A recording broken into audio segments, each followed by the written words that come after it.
Welcome to Notable Approvals. I am attorney Amanda Shaffer. Before I get to our case today, a quick reminder, don't forget to like us and follow us on Facebook, Instagram, YouTube, wherever you are watching so you don't miss any of our lives or helpful and interesting content that we've been working hard at getting out to you. And if you find this video to be helpful or know someone that may find it helpful, please hit that share button. So today's case is an approval in a different way, and a really important issue I wanted to talk about. If you see the title, Notable Approvals, case closed, but why not dismissed? And the reason I wrote that is because if you've seen, I think it was my last notable approval or the one before that, where I talked about 3 cases getting dismissed, and I said, we hear all about this prosecutorial discretion, how Department of Homeland Security is trying to get cases off the docket, but that a lot of people wanted their case closed, and it's usually so you could renew your work permit, but that the department was only dismissing cases.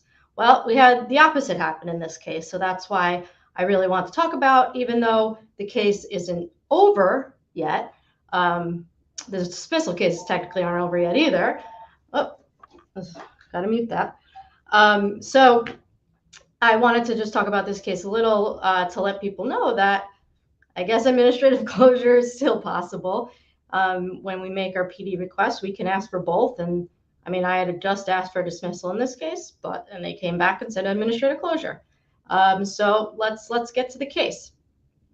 The case is about a client who is a native and citizen of the Gambia. He last entered the U.S. in 2014 with an A2 visa. A2 visa is somebody who is like the supporting staff of a diplomat, pretty much. He was a bodyguard for somebody really high up in his government. And he had been here previously as a bodyguard on his A2.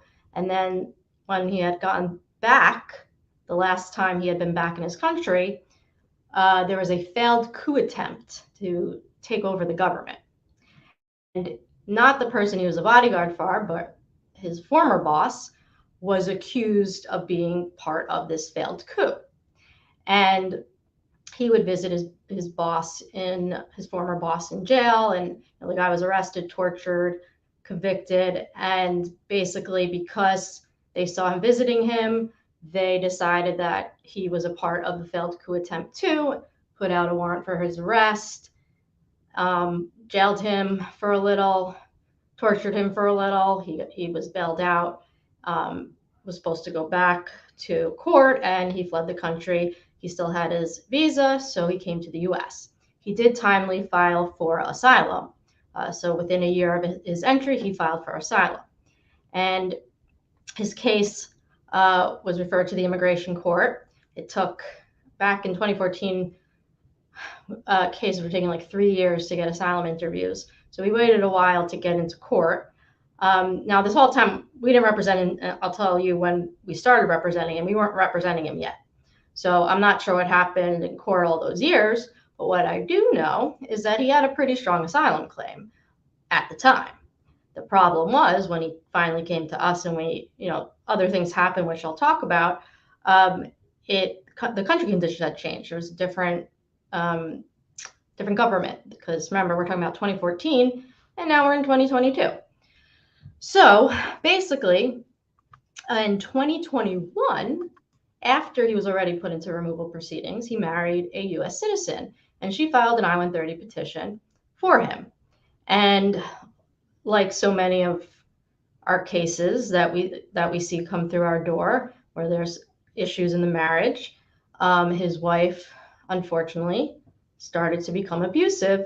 And when I say similar cases, what I mean is that I always say there's certain points in a relationship where I could point to where these problems start to occur. Sometimes it's after you start living together. Sometimes it's after you get married. Sometimes it's after your spouse files for you. Sometimes it's after you get your conditional green card or a regular green card, whatever it is. There always seems to be these like defined points, for in general, not for everybody.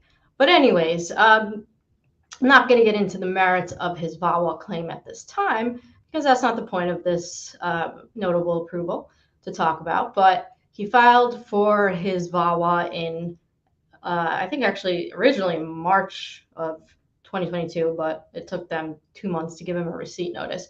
So May 2022. And he hired us after the VAWA was filed. So we switched lawyers to us. And the first thing we did was, well, we said we need the receipt notice. And we finally got the receipt notice for VAWA. And then we filed a PD request with DHS. PD is prosecutorial discretion. And what we basically said was, here is a person who entered with a visa, has no criminal history. He overstayed, but he did file for asylum while he was actually in status, technically. And he married a U.S. citizen and filed a VAWA case. And we asked that the case be dismissed without prejudice so that he can adjust status before USCIS. Of course, that also allows him to get his work permit based on the adjustment application, as well as a travel document. So we put in this request immediately when he got the receipt notice. So it was back in May. And we didn't hear back, which I tell all my clients, sometimes I make a PD request and the next day I hear back that they're going to agree. Sometimes I don't hear back for months and I have to then make an inquiry. You have to wait 30 days at least. So in this case, we waited at least 30 days. We heard nothing. I sent it again. And then it still took a little while for them to get back to me, even though his court case was quickly approaching. So in this prosecutorial discretion request, I explained the situation, that he filed the VAWA, it's pending, here's the receipt notice, here's his background check, blah, blah, blah. So when we finally hear back from the government, they said, well, we will agree to administrative closure.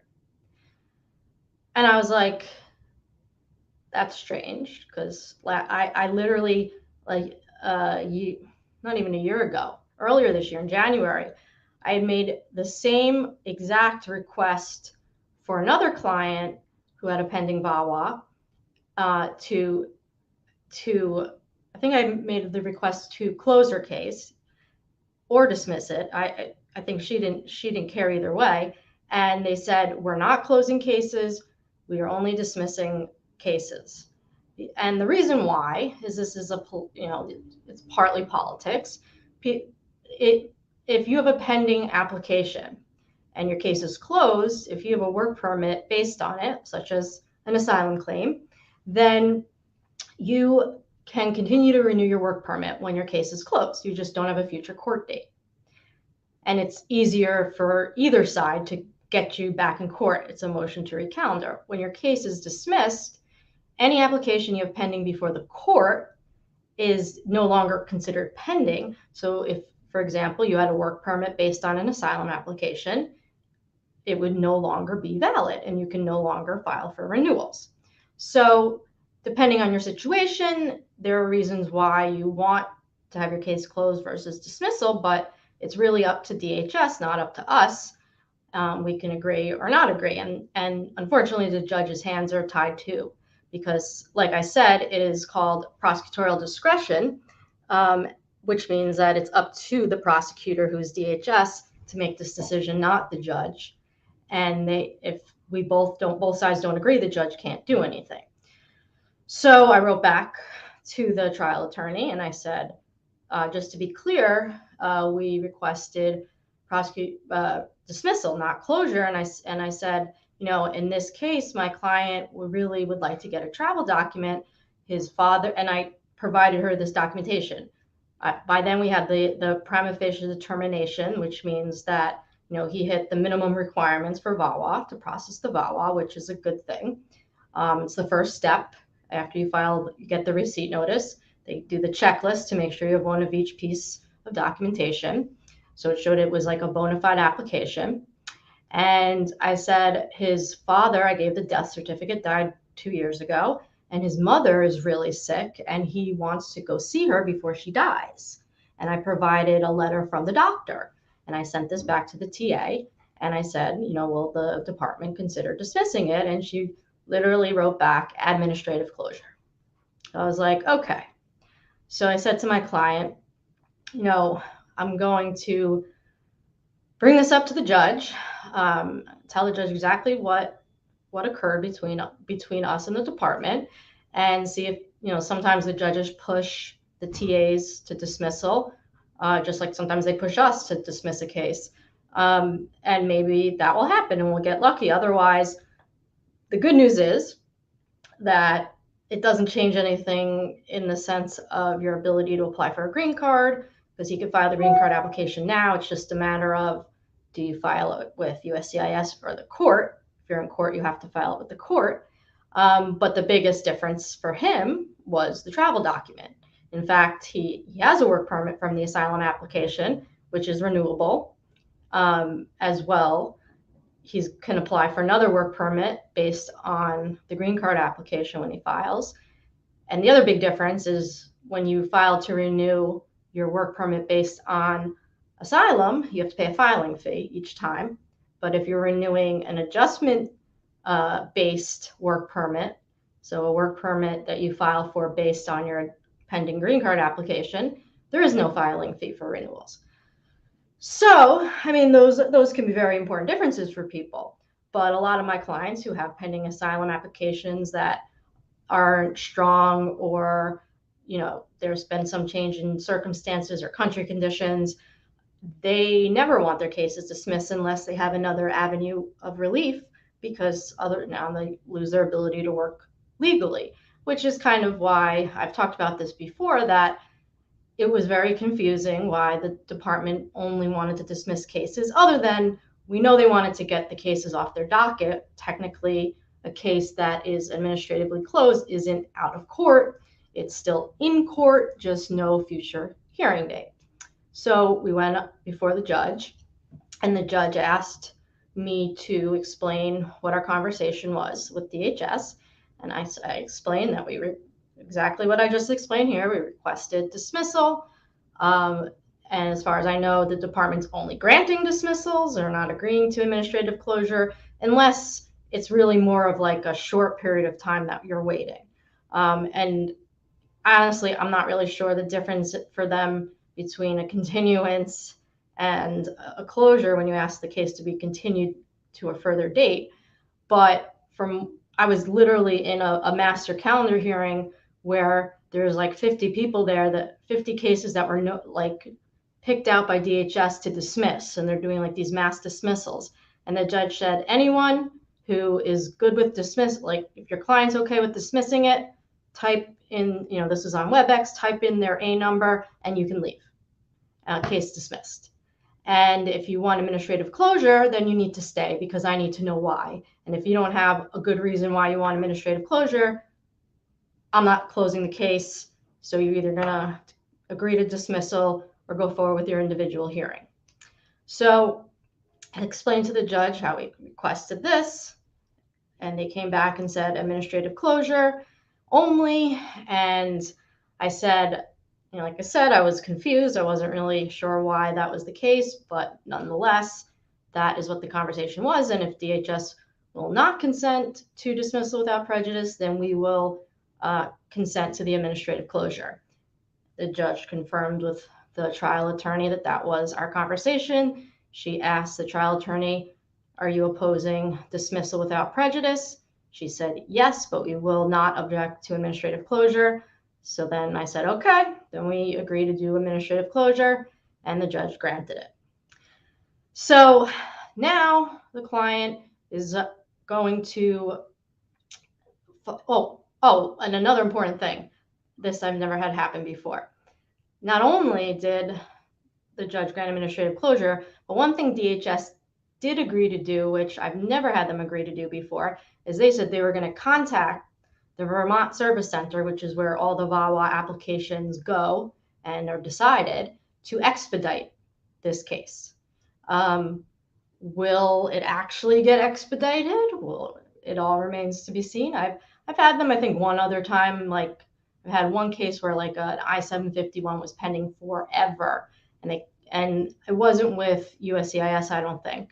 I mean, sorry, with Vermont Service Center, but DHS kept claiming they were contacting them and they weren't doing anything about it, because remember, USCIS and the Department of Homeland Security are two separate agencies.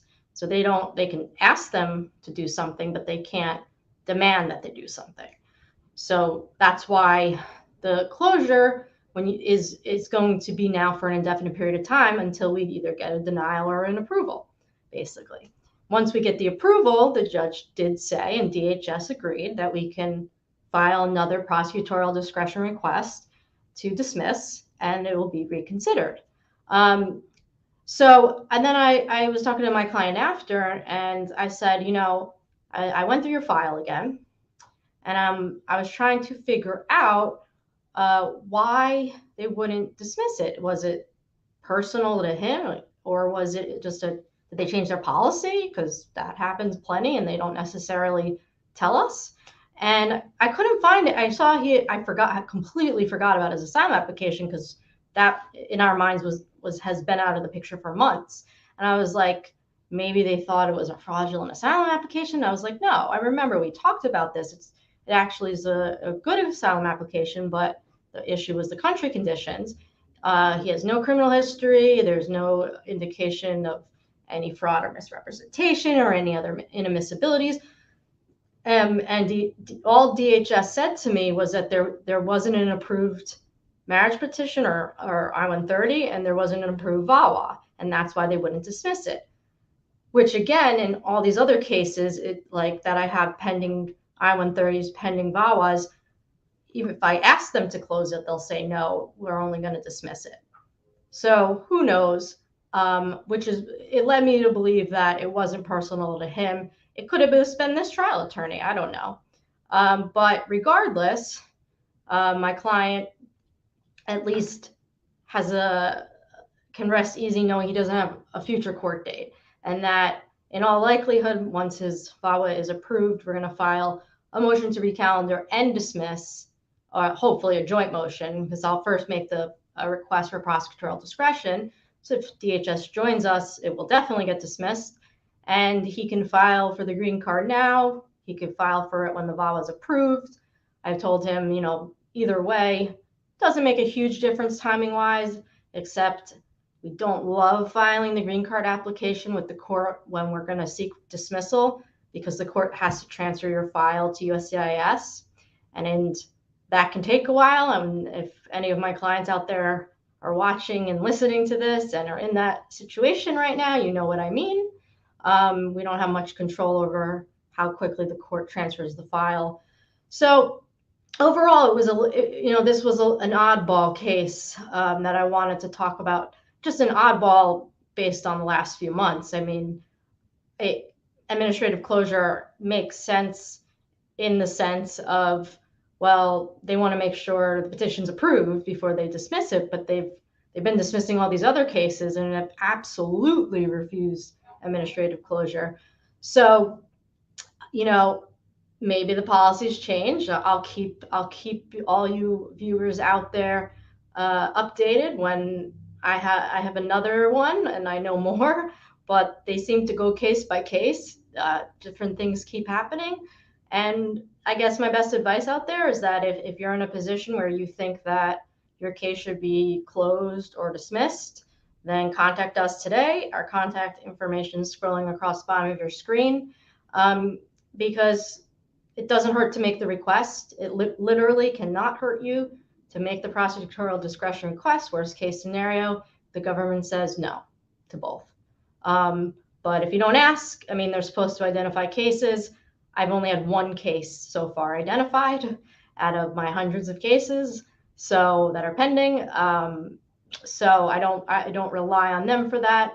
So you really need to make the request yourself and make sure you give them the right information. And that's what we're here for. We have not had one prosecutorial discretion request denied so far. We really only do it when it's appropriate or when the client just has no other relief from removal. So if, it's definitely possible, because the government is not looking to enforce deportation on people who have no criminal history and aren't threats to public safety. But if you are confused about this distinction between dismissal and closure, administrative closure, you're not the only one. We're happy to discuss it with specifics to your case, but I wanted to just make sure to do this live today, or if you're watching it on rerun, this video, so that what's you're all kept up to date with what's happening in the courts and with DHS and how they're handling cases. So I guess this means administrative closure is back on the table. Doesn't mean dismissal's off the table. It just means I thought administrative closure, there was no point in asking. And now I definitely see a point in asking for both, depending on what the client wants. And the last part is, last point that's important too, is that DHS will treat your request for dismissal as also a request for closure, and vice versa. So like I said, I did not ask them to close it. They decided they were going to close it. So as long as you put in the request, that's what matters. And don't expect to necessarily hear back right away. Make sure that you follow up with them. You got to give them 30 days at least. And, if anything, we reach out to the top of the ladder of the hierarchy over there to get things moving along when we need to. Luckily, in this case, they finally did respond before the hearing. So that is all today for notable approvals. Like I said, if you need help with your immigration case, if you're wondering if your case can be dismissed or closed, contact information on Facebook and YouTube scrolling across the bottom of our screen. Instagram, go to our bio page, find our contact information there. And don't forget to like us and follow us on Facebook and YouTube, Instagram, wherever you are watching and get our lives. And if you found this video to be helpful or know someone who may find it helpful, please hit that share button so we can spread all this hopefully helpful information. That is all today for notable approvals. Thank you for watching and have a good day.